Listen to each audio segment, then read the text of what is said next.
মাদ্রাসার স্টুডেন্ট এই পিচ্ছি একটা ভাইয়া আজকে আমাদের 1 মিনিটে 15 পিস ফুচকা খাওয়ার চ্যালেঞ্জটা নিয়েছে। তো আপনাদের কাছে কি মনে হয়, সে কি 1 মিনিটের ভিতরে 15 পিস ফুচকা খেয়ে আজকের এই চ্যালেঞ্জে জিততে পারবে? তো সে জিততে পারুক আর না পারুক, তার এই ভিডিওতে যদি 1 মিলিয়ন ভিউ আসে তাহলে তাকে পরবর্তীতে আমি 1 প্লেট ফুচকা ফ্রিতে খাওয়াবো।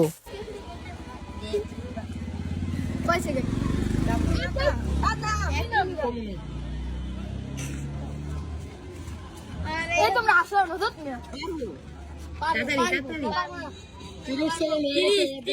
তাড়াতাড়ি কর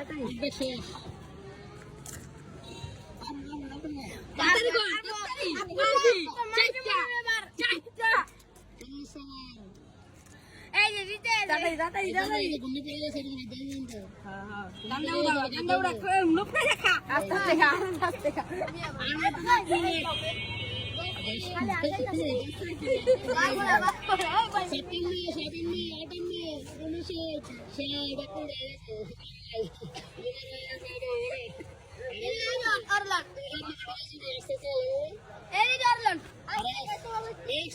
Next competition